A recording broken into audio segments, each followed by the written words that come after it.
नंबर 18 सूरतुल मुमिनून आयत नंबर 23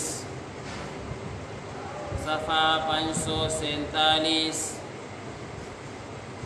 أعوذ بالله من الشيطان الرجيم بسم الله الرحمن الرحيم ولقد أرسلنا نوحا إلى قومه فقال يا قوم اعبدوا الله ما لكم من إله غيره أفلا تتقون وقال الملأ الذين كفروا من قومه ما هذا إلا بشر مثلكم يريد أن يتفضل عليكم ولو شاء الله لأنزل ملائكة ما سمعنا بهذا في آبائنا الأولين إن هو إلا رجل به جنة فتربصوا به حتى حين قال رب انصرني بما كذبون فأوحينا إليه أن اصنع الفلك بأعيننا ووحينا فإذا جاء أمرنا وفارت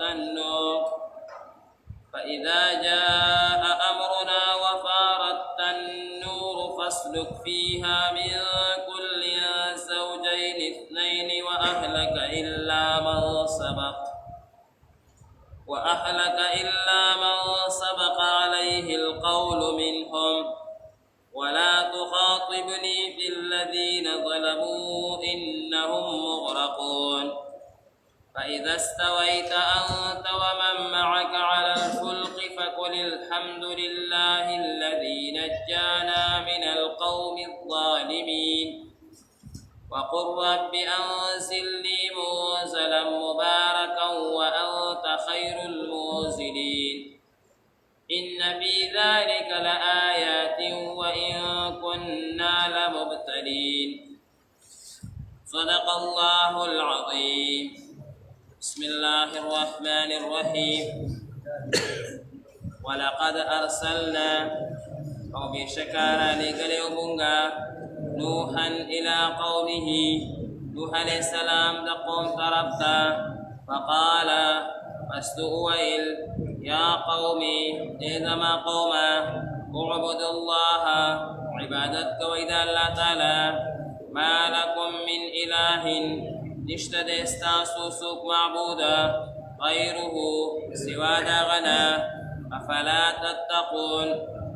بس آيات سنيريغي فقال الملأ فاسقوا السردارانو الذين كفروا كمش كافرانو من قومه لقوم ددنا ما هذا جندد إلا بشر مثلكم مگر ستاسو غنتی انسان يريد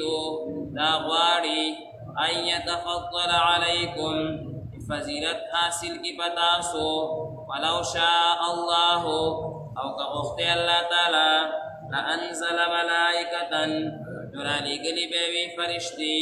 ما سمعنا ندي أريد لبنغا بهذا دا خبري في آبائنا الأولين ومخكنوا بشران اخبلكي إن هو نديهغا إلا رجل مگر يوسري به جنة إباغلي وانتوبي فتربصوا به فسندزار كيدتا حتى حين يوم ديكوري قال ويلوه عليه السلام رب انصرني يا رب ما مددك بما كذبون فدي وجاج ديما دروغني فأوحينا إليه فاسكن وحي كادتا أن اصنع الفلك ججورك كشتي بأعيننا زمونغ نقرانيك ووحينا وزمونغ بحكم فإذا جاء أمرنا كلا جراشي زمون حكم دادا وفارت النور أو جوش وحيت نور فاسلك فيها نكين وادي كشتيك من كل د هر قسم نه زوجین اثنین دو جنسان رو ماده واهلکا او د خپل کور خلق الا من مگر هغه څوک نه سبق علیه القول فیصله شوي ده په هغوی باندې مخکې منهم لدینا ولا تخاطبني او خبرې مه کوه ما سره بالذین ظلموا د ظالمانو په هکله انهم مغرقون بېشکه دی غرقېدونکي دي فاذا استویت بیا چې برابر شته انت ومن معک ته او ستا ملګري على الفلک په کشتۍ کې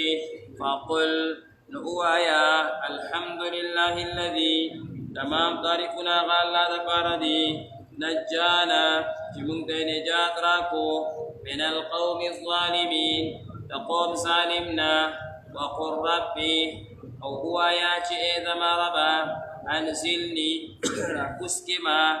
منزلا مبارکا په منزل مبارک کې وانت خیر المنزلین او ته بهترین راکوزونکی ان فی ذلک بېشکه په دې کې لآیات نښې دي وإن كنا او موږ لمبتلین امتحان کوونکي بسم الله الرحمن الرحیم مخکینی آیاتونو مبارکو کې د الله تبارک وتعالی انعامات په انسانانو باندې هغه ذکر شو چې هغه په مختلفو طریقو باندې دي یا الله تعالی فرمایي چې ما تاسو ته اسمانونه پیدا کړي دي او تاسو باندې د ضرورت مطابق او د اندازې مطابق ټیم په ټیم باندې بارانونه راورومه او دغه شانتي هغې سره قسمه قسم باغونه کجوري انګور او قسمه قسم فروټ او سبزیانې دا ټول د هغې سره زرغونېږي او الله تعالی فرمایي چې بیا قسمه قسم ځناور ما پیدا کړي دي بعضو نه تاسو د سورلۍ فایده اخلئ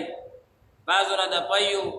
بعضو نه د غوښې بعضې بچي تاسو ته درکوي قسمه قسم